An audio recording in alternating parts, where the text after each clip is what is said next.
اچھا جی، اب دوسرے سوال کی طرف آتے ہیں۔ دوسرا سوال یہ ہے کہ ہمیں سی ایس ایس کی تیاری میں کیا تیار کرنا چاہیے اور کون کون سے سبجیکٹس رکھنے چاہیے؟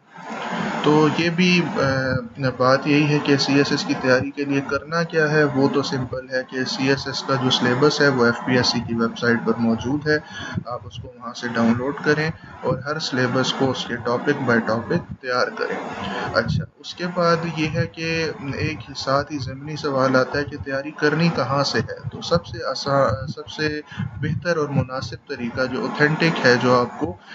کبھی مطلب مایوس نہیں کرے گا، وہ یہی ہے کہ جو کتابیں سی ایس ایس کے سلیبس میں ریکمینڈڈ ہیں آپ انہی میں سے تیاری کریں۔ اب یہ بہت اچھا ہوگا کہ اگر آپ ان میں سے چند ایک کتابوں کو فل پڑھ لیں، اس سے آپ کی نالج بہت براڈ ہوگی۔ اور اگر آپ ایسا نہیں کر سکتے، آپ سمجھتے ہیں کہ آپ کے پاس اتنا ٹائم نہیں ہے، تو پھر آپ ایسے کریں گے کہ آپ انہی کتابوں میں سے ریلیونٹ ٹاپکس جو آپ کے سلیبس میں دیے ہیں صرف انہی کا مطالعہ کر لیں گے۔ اچھا، اسی سے ریلیٹڈ جو دوسرا سوال تھا وہ یہ تھا کہ کون سے سبجیکٹس رکھے جائیں۔ تو اس کا سمپل سا جواب یہ ہے کہ آپ ایسے سبجیکٹس رکھیں جن میں آپ کا بیک گراؤنڈ نالج ہے۔ اگر آپ بیک گراؤنڈ نالج والے سبجیکٹس رکھیں گے تو آپ کو ان کی تیاری بالکل زیرو سے نہیں کرنا پڑے گی، اور اس کے نتیجے میں یہ ہوگا کہ آپ کا تیاری کا ٹائم جو ہے وہ کافی کم ہو جائے گا۔ اس کا ایک اور بھی فائدہ ہوتا ہے، وہ یہ ہے کہ جس سبجیکٹ کو آپ نے پڑھا ہے، جس کو آپ جانتے ہیں،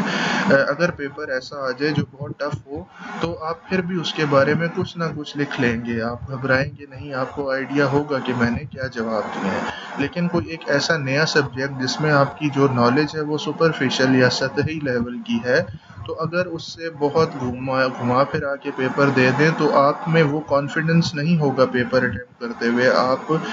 پیپر لکھتے ہوئے یہی سوچ رہے ہوں گے کہ یار میں یہ صحیح بھی لکھ رہا ہوں کہ نہیں، اور لیک آف کانفیڈنس کسی بھی پیپر میں آپ کے لیے زہر قاتل ہے۔ ایگزامینر کو پتہ لگ جاتا ہے کہ اس بندے کو یہ جواب صحیح نہیں آتا، یہ بس تکے چلا رہا ہے۔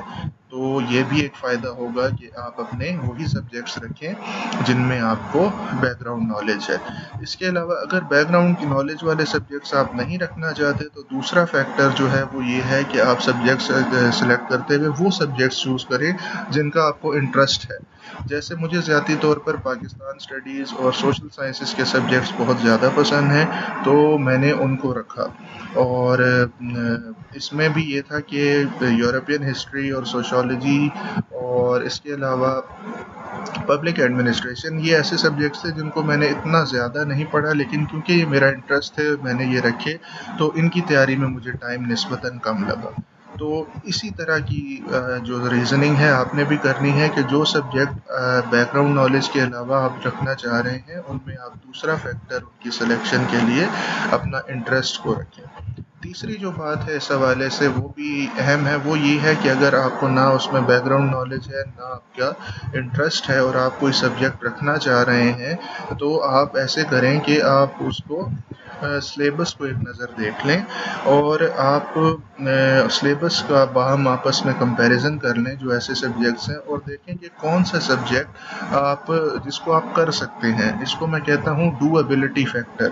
تو اگر آپ کے لیے وہ ڈویبل ہے تو آپ اس کو ضرور رکھیں، لیکن اگر یہ ہے کہ سلیبس دیکھنے سے ہی آپ کو ہال اٹھتے ہیں اور تو آپ کے اوپر کسی نے تلوار نہیں لٹکائی ہوئی کہ آپ وہ سبجیکٹ رکھیں، ٹھیک ہے، تو آپ نے یہ تین چیزوں کو مد نظر رکھنا ہے: بیک گراؤنڈ نالج، انٹرسٹ، اور پھر ڈویبلٹی factor while selecting any subject as an optional for CSS۔